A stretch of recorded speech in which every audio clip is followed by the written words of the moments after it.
What if it didn't have to be awkward? Because what is awkwardness? That's a good question. What is awkwardness?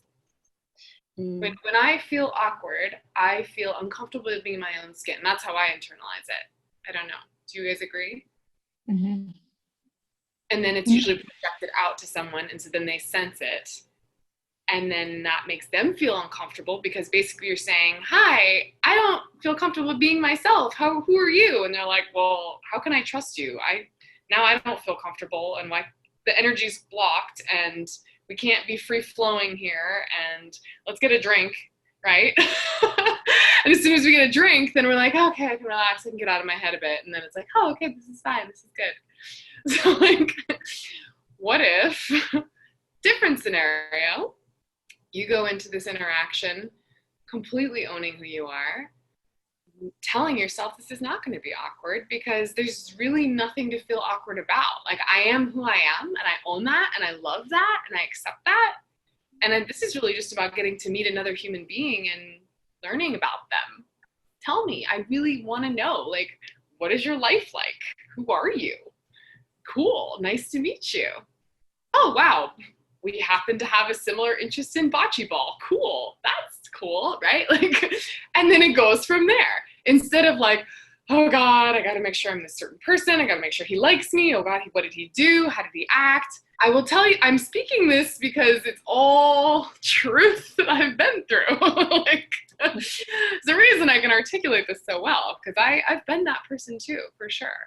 But I remember dating when I was truly landed in my soul and truly, absolutely just adored who I was. And it was so liberating and so fun. And I really couldn't care less about who I was dating. I was going out with guys like 3 or 4 nights a week, just meeting different guys, just for the fun of it, just to test out, how do I feel? How do I show up with each one of these men? Until I could really get grounded in knowing that I felt the same, and it didn't matter which guy I was with. I felt the same. Mm. Whether I liked them, whether I didn't like them, whether there was chemistry, whether there wasn't chemistry. I was going to be this cool, fun, amazing, open, warm, loving, awesome chick that everybody wants to get to know. Yeah, of course, right? And bam, they were just like coming in like bees, right? I read such a great quote today. It says, when the flower blooms, the bees arrive.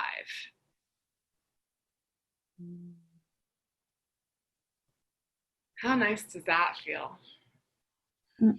The bees can't come in if the flower's shut.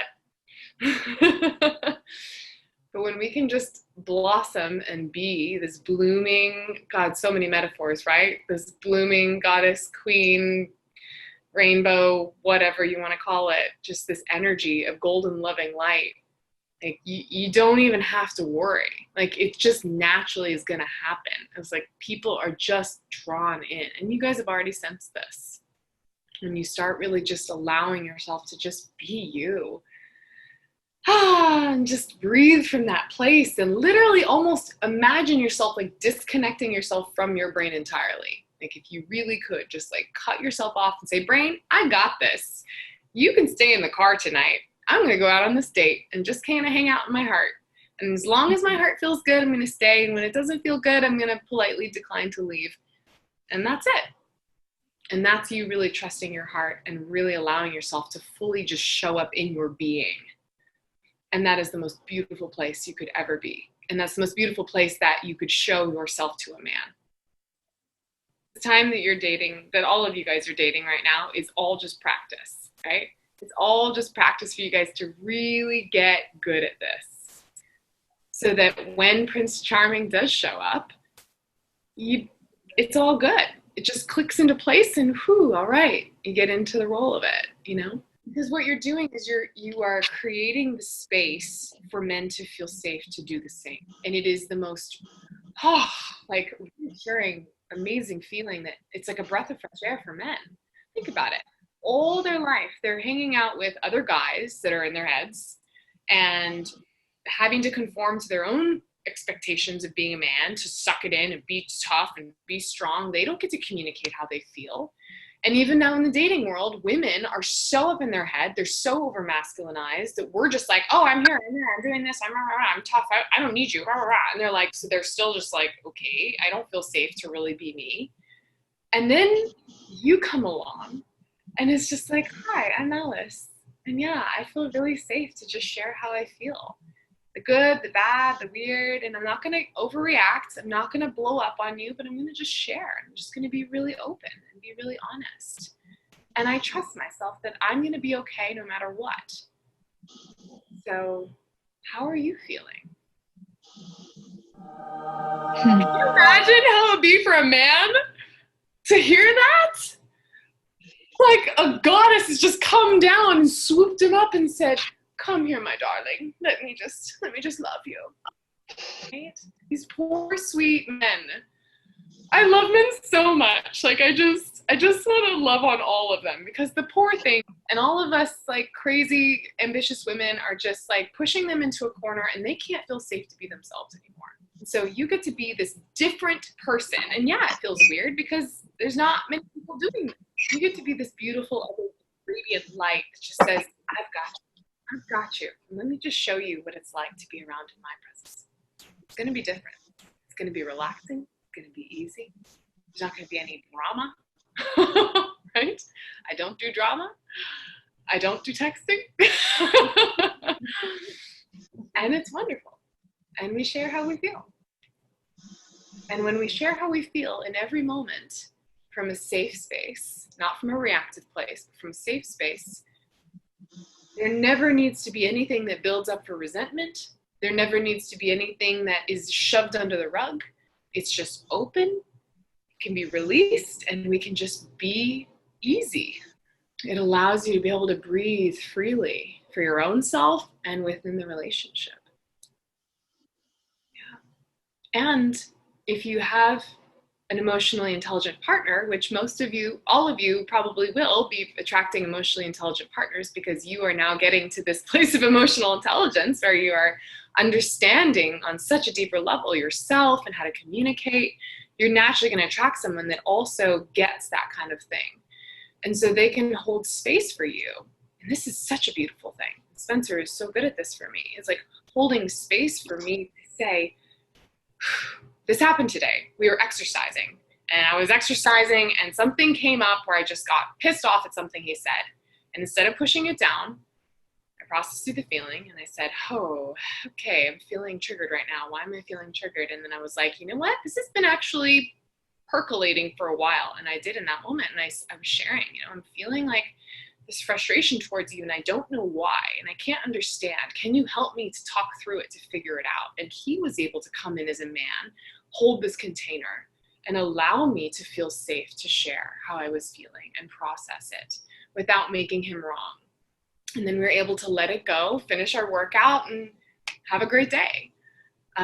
So it's really, really beautiful when your partner then can also come in and help you to continue to evolve. So you can be holding space for them, and they can be holding space for you. And that's where true spiritual partnership comes in. And I'm like really starting to connect into this whole identity of spiritual partnership and wanting to really be just continuing to teach on this, because it's so important. This just like constantly evolving both of your souls by being in partnership with each other. Right?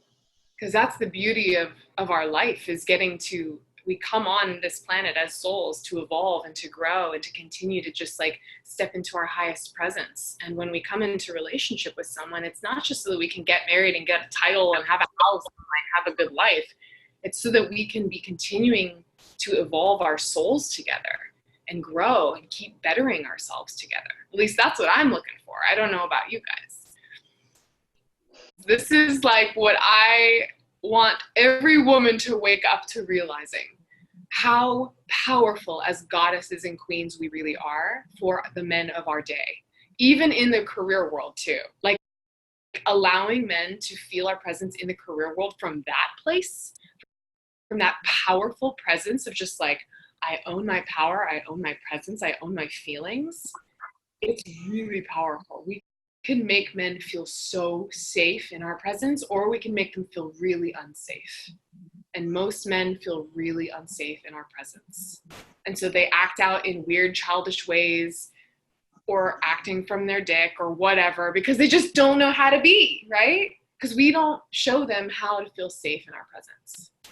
You're operating in a vibration down here where you're still got some things you got to sort out in your own soul, in your own psyche, and then you're naturally going to attract someone that's also at that level of still have some things that they need to sort out in their own soul.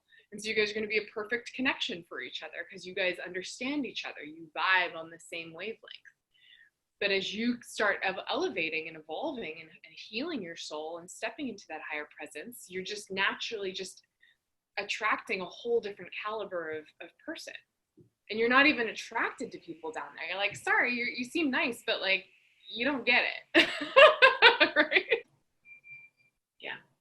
And I think because you can blame it on the patriarchal world and blah, blah, blah. I don't really like getting caught up in all of that stuff because that's just blaming. But there's definitely been, I guess, a little conditioning to make it not feel safe to be in our feelings. But that's changing. And that's evolving. And a lot more people are waking up to this realization that there is something deeper within them than just these bodies that we live in and these brains that we have. That we actually have souls, and these souls have feelings, and those feelings are valid. So yeah, it's just your decision of, do you want to be like the herd or do you want to be more on the evolved path?